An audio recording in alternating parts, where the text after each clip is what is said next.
All right. Hello, you guys. Thank you so much for allowing me to come and speak with you today. My name is Shelby Martin. I am the principal here at Tennyson Middle School, and I am super excited to get to share with you guys what we are planning on doing for the middle school this year.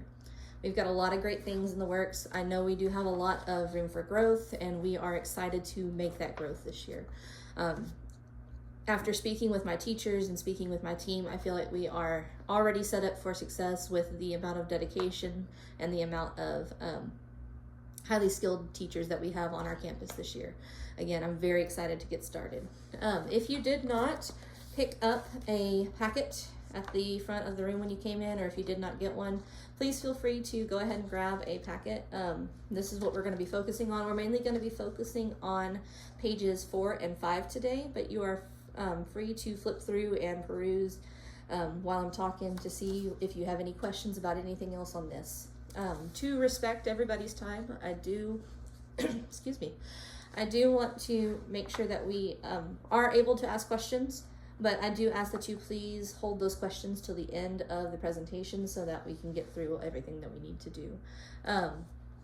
If you have any questions and you don't want to forget, I know if you're like me, I have to write things down or I will forget it.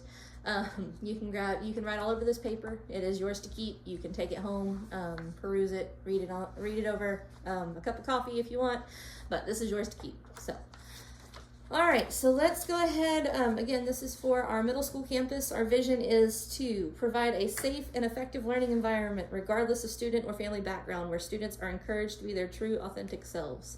We want to make sure that all of our students feel welcome and comfortable and safe and able to learn. Our mission is to create lifelong learners who continue to seek out new opportunities for growth, learning, and ways to be successful in all aspects of life. So our main goal is student success. That is what we are going to focus on. All right, flip to page 4 for me. If you look on page 4, we have our goal 1 and our objective 1. This is what we're going to focus on today. So what is that goal? Our goal is to raise the percentage of students scoring at MEETS grade level or higher on their STAR test in 7th grade math by the end of the 25-26 school year. If you look at our taper report for math this year, it is a little bit low. We are sitting at 5% of our students hitting the MEETS grade level or above area. We are wanting to raise that to 15%. So that is a 10% increase. Now, I realize that's a bit of a lofty goal, but again, kind of like I said at the beginning of this, with the teachers that we have and the team that I have on this campus, I feel very confident that we are going to be able to get those students to where they need to be. Part of test taking and part of the math test is reading. If they cannot read, they cannot do their math test to the best of their ability. There are word problems on there. So reading is a big part of it. We know that our students struggle with reading, so one of our strategies that we're going to use is vocabulary. We're going to look at the vocabulary very, very heavily this year. Because reading is such an issue for so many of our students, we know that a lot of our 7th grade students come to us at not a 7th grade reading level. So because of that, we are going to focus on, do they understand what it is that they are saying, what it is that they are reading. Students are great at matching. They know how to look at a word and say, all right, this word is addition and I know it matches with this definition. But do they understand how to use that in a testing situation? So knowing the word, being able to match it in a vocabulary situation is one thing, but using it in a testing situation is another. So that's what we're going to focus on with the vocabulary. We are going to go through and we're going to develop a list of words that are based on our students' needs. What that means is it's going to take us a little bit of time to create that list of vocabulary. We have the STAR scores back from last year when they were in 6th grade, but we don't know where they're at right now. We have an estimate, but we want to see, was the STAR test last year just a bad day for them? What do we need to know about them now? Where are they currently at? A big part of our plan moving forward is meeting our students where they're at and getting them to where they need to be. So we're going to do a lot of pre-test. We're going to do a lot of pre-checks. We're going to do a lot of different activities at the beginning of the school year to see where our current 7th graders are sitting as far as their understanding of academic math vocabulary. again, it is a comprehension thing. So matching it, seeing the word, being able to match it to a definition is one thing, but do they physically and do they actually understand what it is that they are reading and what it is that they are saying? Can they use it in a real world situation is what we're looking for. So we are going to give them some quizzes. So this is going to be completed again by the end of the 6-week mark. We're going to have that list of words for our students. So we're going to use that list and we're going to create some quizzes, we're going to create some CFAs, we're going to create some exit tickets, entry tickets, and we are going to see can they actively use what it is that they are learning vocabulary wise in a tested situation. If we give them a test question with this vocabulary word, can they be successful on it? All right, we are going to conduct at least 2 vocabulary quizzes each excuse me guys, each quarter. So this could be in the format of a DMAC quiz. We can always put things into DMAC just because it's in DMAC. I used to tell my students this all the time. Just because it's DMAC does not mean that it is a test grade. We can use DMAC for other things. DMAC's a great thing to track data in. We're going to talk about that here in a minute. But we're going to have at least 2 vocabulary quizzes per quarter to just have a check-in. So I'm going to encourage my teachers to do those at the 3-week mark and the 6-week mark. That way, if we notice at the 3-week mark that little Jimmy is still falling behind, he cannot figure out what this particular word is, he cannot figure out how to use this word in a tested situation, we can go back in and reteach. We can figure out a different way to reach little Johnny. We want to make sure that he has every opportunity to do the same as his classmates, little Sally, whoever it may be. All right, our next strategy that we are going to use in an effort to raise that score, that 10%, is our CFAs. You've heard me mention that word a few minutes ago. I am a huge fan of CFAs. I think they are a great asset to student achievement. Our CFAs are going to happen at least 6 times a quarter. The time or the amount may change varying on which unit they are, but at a minimum, we should have at least 6 CFAs per unit in each, or per unit, each unit we do. Again, some units have 6 lessons, some units have 8 lessons, some units have 10, 11, 12 lessons. It depends. So that number will change a little bit, but the minimum is going to be a 6. That gives us plenty of opportunities, plenty of checkpoints. We don't go too terribly long without checking in with our students to see, are they understanding or are we leaving them behind? We want to make sure that we are keeping everybody on track to be successful at the end of the year in April or May. All right, again, 6 times is a minimum, not a maximum. So if my teachers decide, hey, there are 8 lessons in this unit and I want to do one for every single lesson, by all means, I am going to encourage that. I feel like with this group of teachers, they are going to do more than just the bare minimum. They want your students to succeed just as much as you do. We are here fighting the same battle. We want to make sure that all of our students are set up for success. All right, what are we going to do? How are we going to know if this is working or if it is not? So we are going to do a lot of things with this data.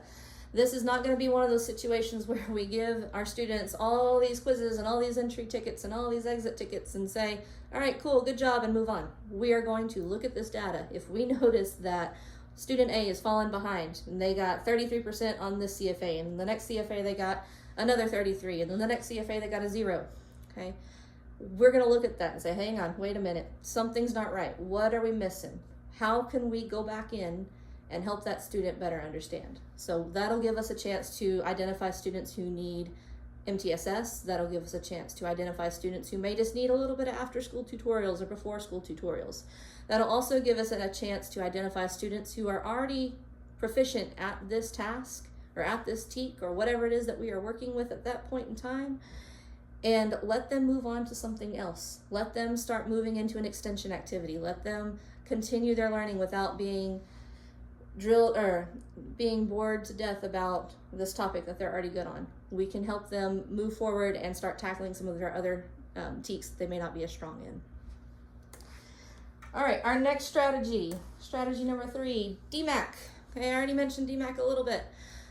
We love DMAC. It does so many great things. It tracks so much data for us. We can do our observations through that. We can do quizzes through that. We can do all sorts of different things.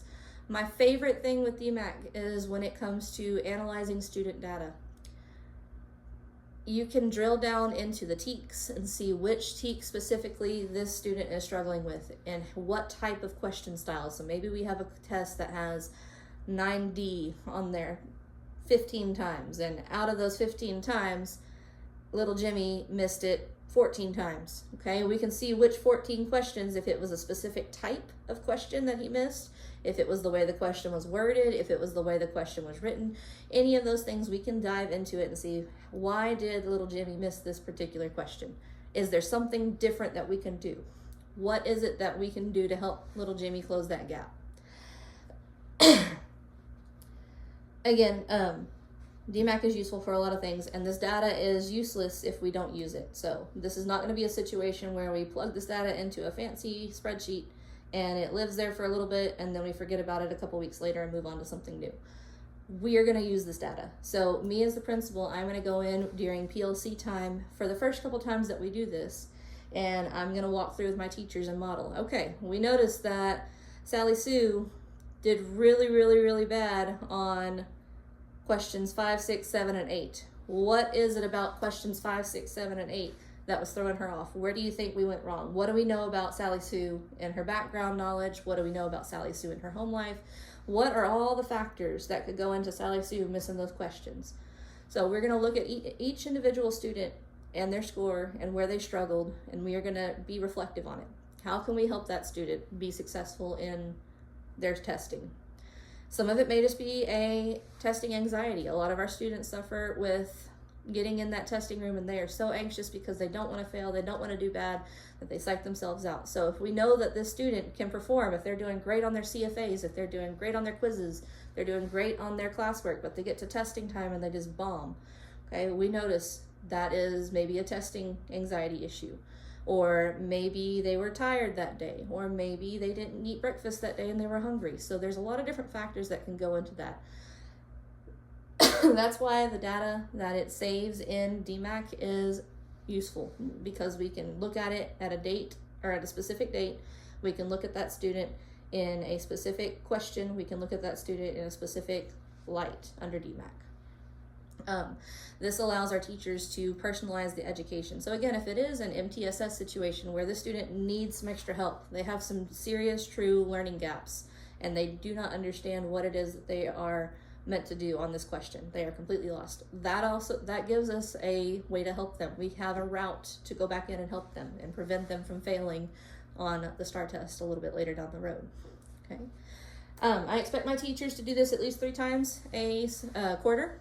We are in 9-week quarters.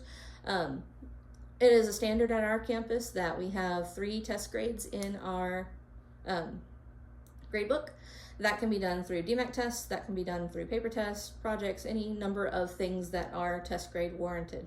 However, this round I am going to require my teachers to give at least 3 tests, 3 major grades through DMAC, so that we can have some pretty solid data on our students. Once we start to get to know our students a little bit more, and once we start to see how they are on their testing and see how areas where they succeed and areas where they don't succeed, then we can move forward and reevaluate that. But 3 times minimum DMAC tests. All right, again, we are going to use this data, so that means we are going to spiral it back in. So if we notice that 8D is something that they really struggled with, our next lesson, we are going to spiral in TEK 8D so that we make sure we are going to re-hit this part. We're going to re-hit this one that we're struggling. If it's one that we're struggling with a little bit, we're still probably going to spiral it in, because it never hurts to go over it again. Repetition is good for these students. They will understand it. They will feel more comfortable with it if they do it over and over and over again. All right, thank you guys so much for giving me a chance to speak to you. Again, if you have any questions, if you wrote anything down in your book or in your packet and you would like to talk to me about it, I am very open to questioning. I am super excited to start off a great year with you guys, and I am super excited to show some growth. So again, thank you for your time. Thank you for allowing me to speak, and I hope everybody has a fantastic rest of your day. Oh, and one more thing.